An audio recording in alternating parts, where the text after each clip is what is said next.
Hi, everyone. Happy Monday. I just finished putting up Book Fair. I just finished doing it like 20 minutes ago.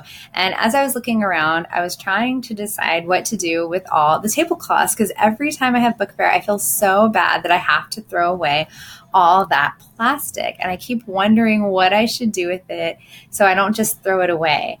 And before I thought, okay, I could make plarn out of it and we could do jump ropes or we could make some jewelry or knit with it or whatever after we make plarn. But I was trying to think of some other way to do it. And so I looked online and I tried to come up with ideas. And the best thing I could think of was have a parachute challenge for the kids. And to me, I don't want to give them just all the instructions. My goal is to give them a problem and have them solve it with the materials. So I haven't tried it yet, but the idea is to give everybody these little army men and have them create something that'll help him land safely on the ground. I would imagine that would end up being a parachute, but who knows? Somebody might make, I don't know, a trampoline for him to land on. I don't know, but the goal is for the trampoline. And so they're going to have to tie string to the guy, cut a circle for the parachute, and tie string to it also. Eventually, I would hope that they would figure out that they would have to reinforce the holes with tape or something before they punch it. And I guess the length of the string depends on how far you throw it or how fast he falls. I'm not sure, but we'll find out. So that was just one of the ideas that I had running through my head after having all that plastic and just feeling so bad about wasting it. So that's just a cheaper, easy idea that popped into my head.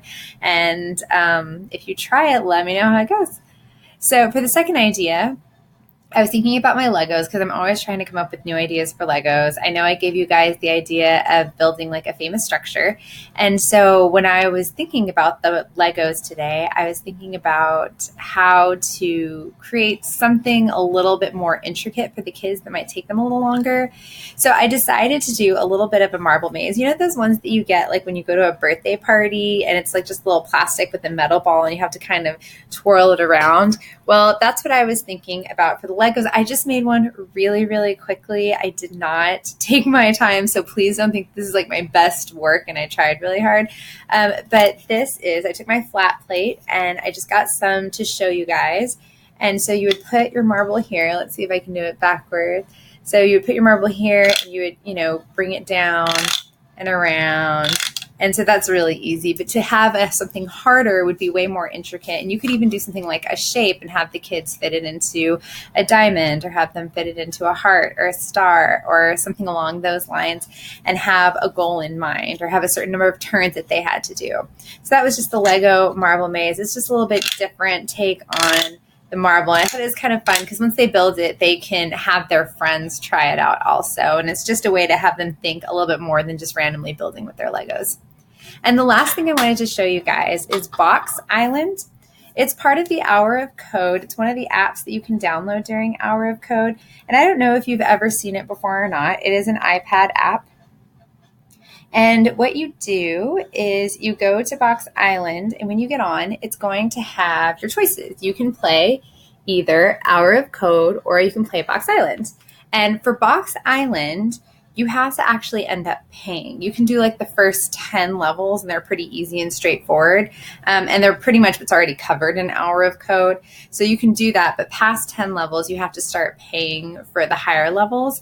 But Hour of Code is actually really cool. And if you haven't tried it, I kind of want to just encourage you to, because if you'll see, there's 3 different levels. There's 6 to 8, there's 9 to 11, and then there's 12 plus.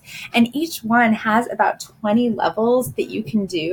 And so if your kid is a younger kid in elementary and finishes the first one, they are more than capable of going to the next level and even the next level. I'll show you the high level one, which is 12 plus, and then we click play and then go.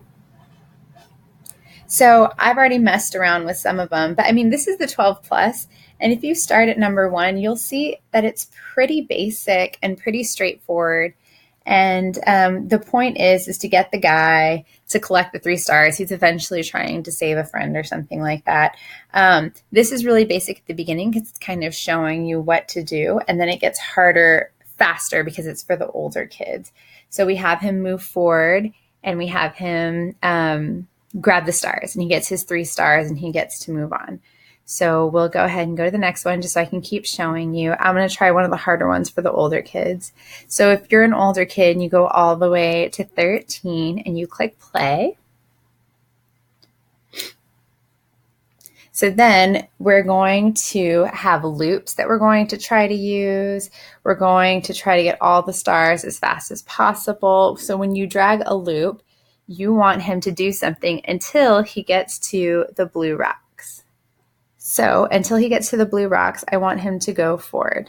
And then after that, I want him to go right and then move back left. And then I want him to go forward again until he hits the golden ones. And who knows if that's going to work, because that's the first time I tried it and all of y'all are watching. So everybody fingers crossed for me. Oh, I did it wrong. Oh no. Oh, I put those inside the loop. I was supposed to put them outside the loop. Well, learning experience for all of us. Okay, so let's try it again. I shouldn't have put those inside the loop. I didn't realize I had. So he goes forward until he hits the blue, goes to the right, left, or left, right, whatever.